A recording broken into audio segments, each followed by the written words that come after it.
Hello everyone, Professor Helmling here, and I just wanted to share with you a little presentation that I use to familiarize students with major literary movements. And by movement, I mean a group of artists during a particular time who share some common ideas about how art should operate and what it should be talking about. And we're going to go through just a couple of big ones. As you can see, my title is a ridiculously brief guide because there's so many different movements, different groups of people sharing ideas and working off of each other that it would take a long time. You know, there are whole courses dedicated to each one. So this is just really to provide you with something of an overview, to familiarize you with some terms that you may come across as we're talking about different authors, different works of literature, as you're doing research for your project and whatnot. So I just want to give you that, like I said, an overview of these. And the key idea here is that, you know, artists are never working in a vacuum. They're always influenced by their times and by other artists, either working before their time or during their time. And so as we look backwards on literary history, we can sometimes see these big patterns of, you know, okay, these artists were all talking about this big theme in different ways, things like that.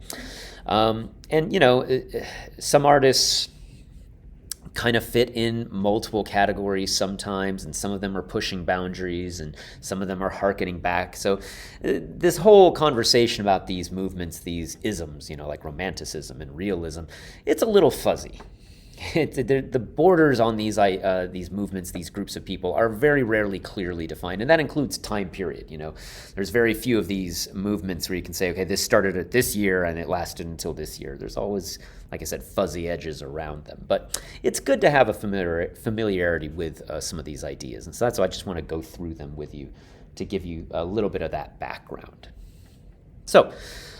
Oh, and by the way, I hadn't said it yet, but this is all about English literature, this being an English course. Obviously, depending on geography and cultural history, there are different movements and isms in different languages, traditions, but this all applies to English. And so we're actually going to start way back with Old English, which is, in case you didn't know, a completely different language. It's a forebearer language to the English that we speak today, but if you've never heard anyone speaking Old English, and no one speaks it natively anymore, but you know, you can find performances of some of these ancient works of literature in the original Old English, and if you listen to these, you'll see that the language is not recognizable as English. Now, we don't have a lot of literature that survives from this period, which, as you can see, dates from around 600 something AD into about 1100 AD. We've got just a few pieces, the biggest of which is the epic poem Beowulf, which you know, most people end up studying in their senior year in high school. And again, we study it not because it's especially good, although there are some people that do see a lot of beauty and a lot of artistry in Beowulf, but we mostly study it because it's what we've got. And so we make the most of the scant surviving pieces of Old English literature that we've got. So that's Old English. Now, you may have heard the term Old English used in reference to Shakespeare, but that is inaccurate.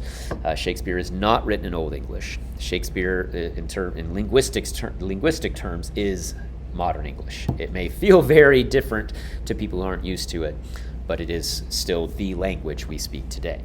And between us and Shakespeare, there's still, and Old English and Shakespeare rather, there is still Middle English, which is also pretty different from modern English, but if you listen to performances of, say, Chaucer's Canterbury Tales in Middle English, it's starting to sound a little bit more recognizable, and there are words that you'll pick up, but it is still pretty different.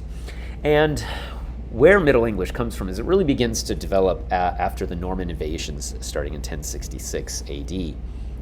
Where you have this tremendous Romance language influence brought over from what is today France into England and into the British Isles. And so that really ends up transforming the Old English language.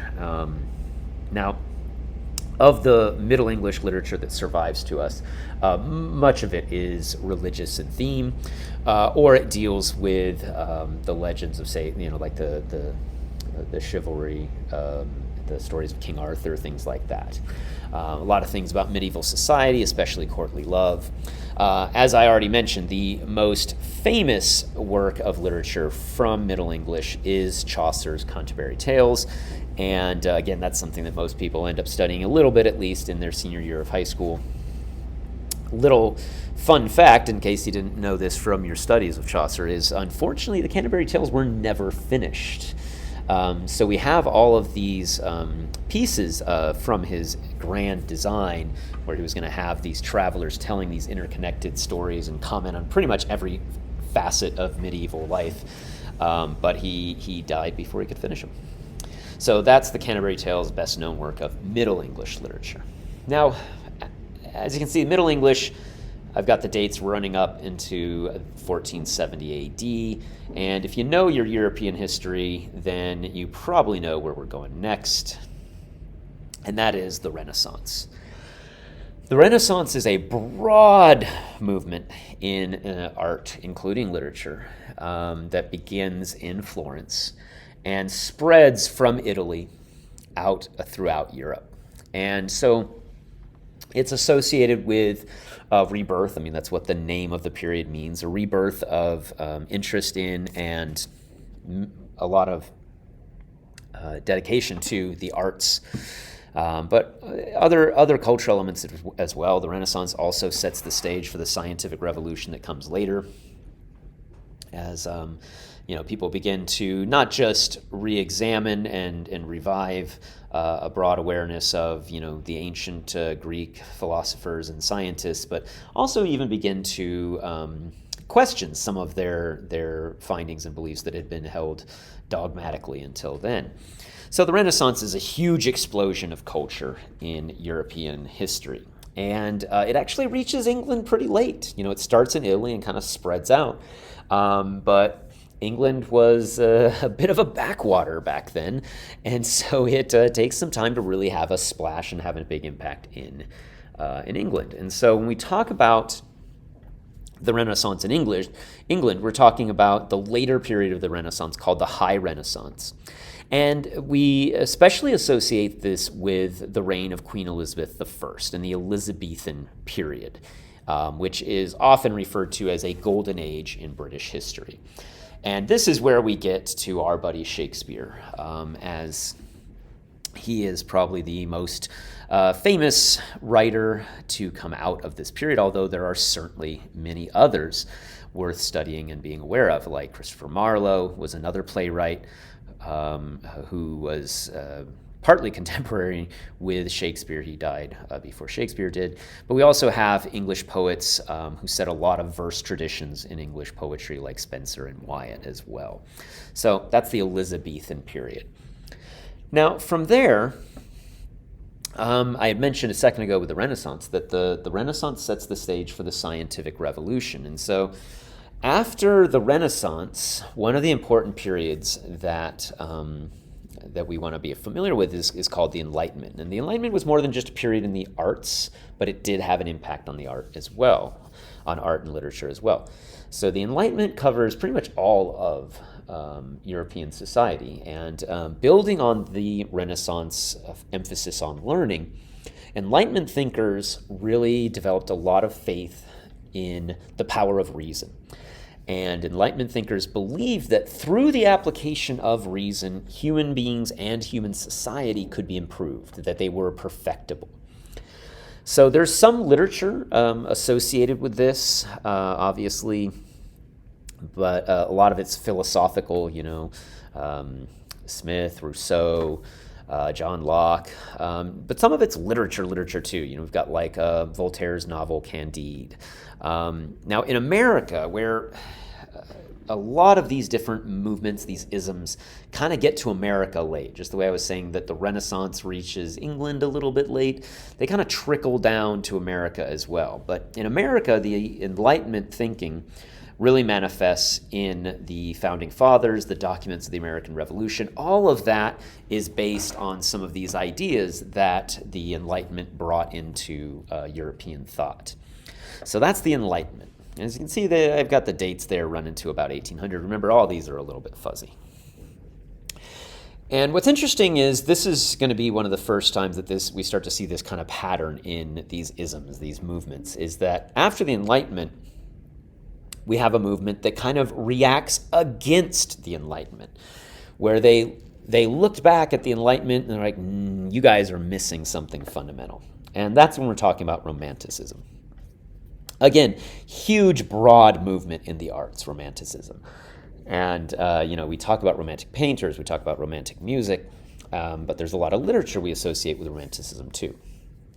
And Romanticism was largely a reaction against the Enlightenment, especially some of the social consequences of it, like the Industrial Revolution and the increased urbanization that came with it. So the Romantics looked at this changing world and the way that people were being packed into cities and the way that people were being turned into mechanisms in factories. And they said, that's not what human nature should be about. And so the Romantics stressed individualism and emotion in their works. And they really emphasized a relationship with nature. This often led to them glorifying folk cultures because they were different from the urbanizing, the cities that were becoming, like I said, more concentrated, and everything that was being caused by industrialization. So those are all things that they valued in their literature and they celebrated. Now we've got a couple of big names that you might want to be familiar with here in English Romanticism. You've got mostly poets like Keats, Wordsworth, Coleridge, Shelley, Byron. Those are the big British Romantics. In America, again, a little later, a little staggered.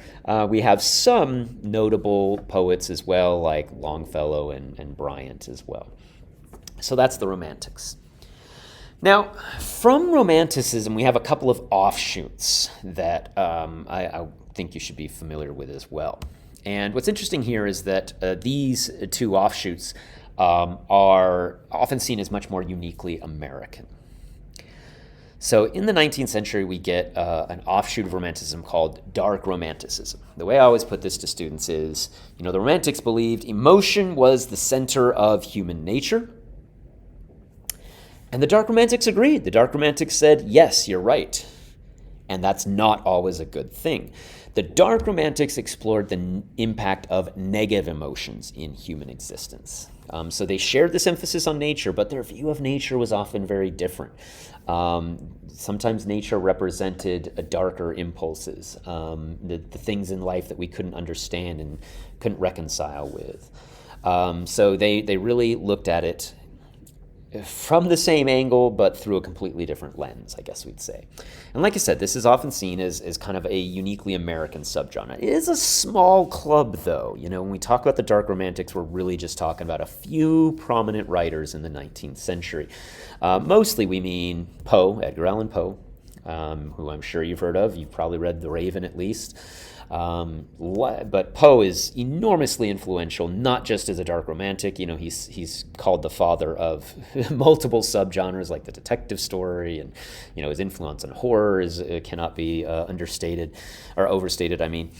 So very influential guy, Poe, but he is seen as one of these dark romantics. You also have Herman Melville, most famous for his novel Moby Dick, again about obsession. Captain Ahab is driven by obsession to hunt down the whale that maimed him. Then you have Nathaniel Hawthorne, author of, many books, but probably most famous for The Scarlet Letter. Again, here's a book where the characters are racked by guilt, and guilt has this destructive, corrosive effect on their lives. And so they were really exploring how these negative emotions impacted us. So that's the Dark Romantics. And again, uniquely American. There's some people doing similar things in Europe, but when we talk about Dark Romanticism, we mean these guys. And there's another offshoot of Romanticism in America we call Transcendentalism. Now, there is a Transcendentalism in European philosophy, but it's kind of different. So when we talk about American Transcendentalism, again, it's like an offshoot of Romanticism. I usually like to call it Romanticism squared, because they carry forward all of the basic ideas of the Romantics, but they just take them to the umpteenth. Strong emphasis on emotion, strong emphasis on nature, but they believed in a radical individualism, a lot of concern with nonconformity. You had to march to the beat of your own drum. You had to do things your way. Very much about nonconformity. And again, talking about a small club here. In fact, it was a literal club. Emerson, Ralph Waldo Emerson, hosted what he called the Transcendental Club, and he would have luminaries and figures from New England come and hang out at his house and chit-chat about literature and big ideas and things like that. And there's two figures in addition to Emerson that you should probably be familiar with. There's Henry David Thoreau, who is best known. Well, he's got two really big ones. You've got Walden, a book that goes on to influence the environmental movement in the 20th century. You've also got his essay Civil Disobedience, which inspires figures like Gandhi and King and their nonviolent protest movements in the 20th century. So hugely influential, Thoreau. And they also have Walt Whitman, who Emerson was just a big fan of Whitman. He called Whitman the perfect blend of man thinking and man acting. And so Whitman, along with Emily Dickinson, Emily Dickinson doesn't really fit into any of these isms, but she and Whitman have a huge impact on American and English poetry as a whole going into the 20th century. So they're the Transcendentalists. So as you can see from Romanticism, the number of years that I had on its little circle here, and these two offshoots, Romanticism was a huge movement, and it had a huge impact on society. And so, interestingly then, towards the end of the 19th century, there's a reaction against Romanticism. Basically, the realists come along and they say to the Romantics, okay, guys, get your heads out of the clouds. You thought I was going to say something else, didn't you? Get your heads out of the clouds. They felt that Romanticism was guilty of a lot of excesses. And so the realists emphasized more psychological realism in their depiction of character in literature. So, in romantic literature, you might have something like a character goes out, and because they're upset and because life is falling apart for them, there's a storm raging, and the realists just rolled their eyes at this kind of thing. So, like I said, they were trying to portray more psychological realism. And what's interesting here is that there are a couple of shifts that realism brings to literature. First of all, we see a big shift away from poetry as the dominant form of literature. Up until realism, like if you were a serious, author, like poetry was the thing. It was like the mode you wanted to be operating in. But now realism, it kind of shifts away, where we think of the novelist as the quintessential literary genius. But in addition to that subtle shift, there was also a shift in who was an appropriate subject for literature, and what kind of lives were appropriate subjects for literature. And so the realists, because they didn't want these grandiose adventures and stories and melodramas like the Romantics, they would focus on middle-class lives, ordinary lives, and what are the challenges that ordinary people face when making decisions. So that was a shift as well. And with these shifts, we also have the development of kind of a default objective narrative voice in fiction and literature. And that really carries over into the other isms, all the way into, it's got a strong streak in modernism, even though modernism, that we'll talk about in a second, takes a lot of shapes. This is true of a lot of modernist fiction as well. So anyway, notable examples in realism, we could talk about the novels of like George Eliot, William Dean Howells, and especially in America, Henry James. Now, just as Transcendentalism and Dark Romanticism built on Romanticism, there's an ism that builds on realism, and that is Naturalism. And it shares a lot of common elements with realism, but again puts its own spin on it. So the naturalists really saw literature as almost a scientific tool. They were going to not just like the realists comment on society and problems and issues in society as a whole. They were going to use literature as a means to analyze social forces. And so one of the things that's interesting about naturalism is it's much less individualistic in its focus. It's much more concerned with, it's much more collectivist in the way it looks at human nature. And so it's much more interested in how society shapes individuals. The big, kind of the progenitor of this is the French novelist Émile Zola. He, in fact, coined the term naturalism. But we have some American authors as well who we sometimes talk about carrying on these traditions and doing this in English literature, like Theodore Dreiser and Stephen Crane. Now, Stephen Crane kind of gets put in different genres depending on which work we're talking about. But like one of his early pieces was Maggie, a Girl of the Streets, which really looked at, how society victimized the underclass. And so that kind of fits right in here with naturalism. All right, so as you can see, naturalism, realism, they go right up into the 20th century. And in the 20th century, we have an explosion in literacy. Lots more people able to read, lots more people writing, and that balloons into the biggest ism of them all, and that is modernism. And one of the things that we look at as kind of like the beginning of modernism is that after World War I, many artists were so disillusioned by mechanized warfare on such a large scale that it led to a broad reevaluation of cultural and artistic traditions. Basically, it's like the world is different now. That's how they felt. The world is different now. We have to have a new art to go with this new world. So modernism is characterized by that questioning, by a lot of experimentation. When we talk about literature, it's very self-conscious. There's a lot of irony used in modernism. Like I said, a lot of experimentation. And it also leads to a lot of variety. The two authors I always use to illustrate just how broad an umbrella modernism is are William Faulkner and Ernest Hemingway. Both of them we look back, we consider both of them modernist authors, but as authors go, you can hardly find two writers more different.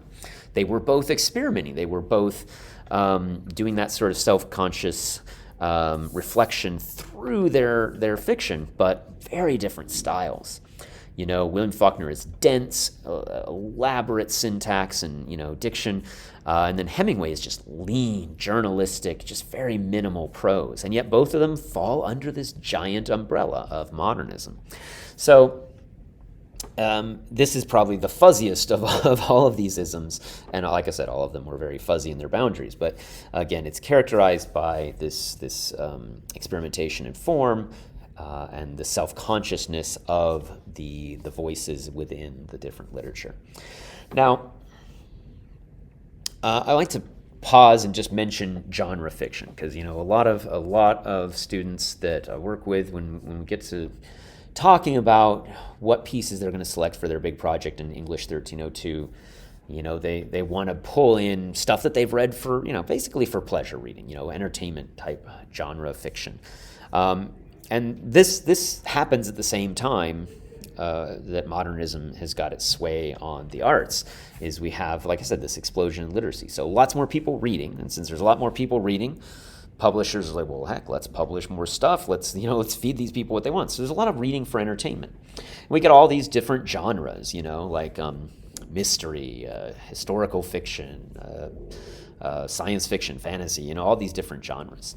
And a lot of these are not seriously studied much. I mean, I always tell people, anything can and is at different levels of academia studied analytically and analyzed. The example I always give people is there's university programs where they're doing serious scholarship on Buffy the Vampire Slayer. Anything can be studied and analyzed.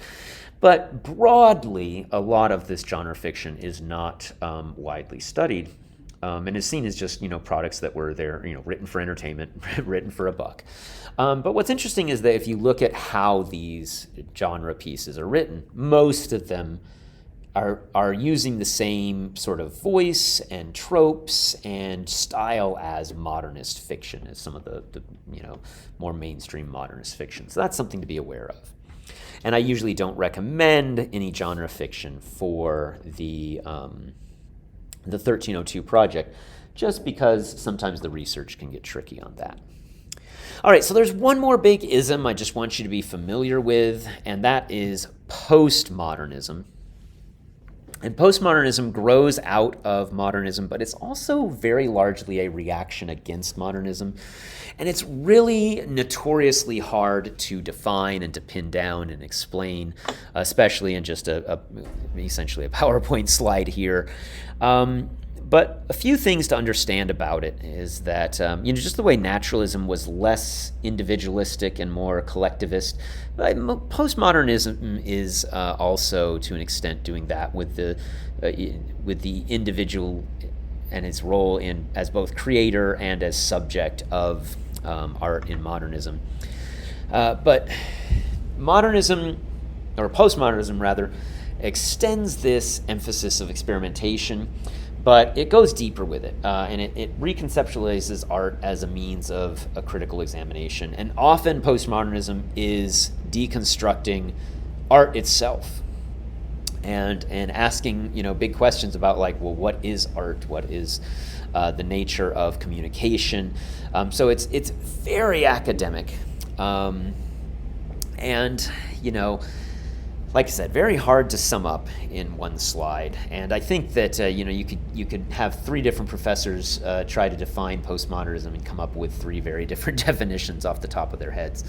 But one thing I do want students to understand is that, well, I want you to understand it's out there. There are a lot of authors doing this stuff that's much headier, much more complex. And one thing is it just strikes most readers as weird. If it's super weird, it might be postmodernist. The shortcuts, the easy ones to understand, are things like metafiction. That's a postmodernist technique, and that's fiction that's very conscious of its own status as fiction. What does that mean? Okay, well, the easy road into that is Deadpool. If you've ever seen the Deadpool movies or heard about the Deadpool character in comics, the most famous thing about this character is he, quote, breaks the fourth wall. He talks to the audience. Deadpool is a comic book character who's aware that he's a comic book character. And that's metafiction, and that's one postmodernist idea. So that's just a little, like I said, just a little taste of, what the kind of things that postmodernist art can get into. But the big takeaway that I want students to understand is that though it is influential and it is shaping thought in the 21st century, it is nowhere near as pervasive as modernism was in the 20th century, or even now. Modernist thinking about art still kind of dominates the landscape by and large. Postmodernism is, like I said, much more academic. It's much more situated in the academy, in the university, and not a lot of postmodern art has really broken out into mass consciousness. Some has, but not a lot. So I just want you to kind of be aware of that. And that's really, like I said, the goal for this whole thing is to be aware of all of these movements that are important in literary history. And because you might come across them in your studies. As you're doing your research for your project, you might end up hearing or reading about particular movements. And so I just want you to have that familiarity. So that was a ridiculously brief overview with a lot of broad generalizations, and sometimes I'm guilty of oversimplifying things in there just to give you, like I said, the basic strokes here. But if you have questions about any of this, of course, feel free to ask me, and feel free to do some more research. There's lots out there, of course, where you can learn a lot more about these movements. So thanks a lot, and I hope that was helpful.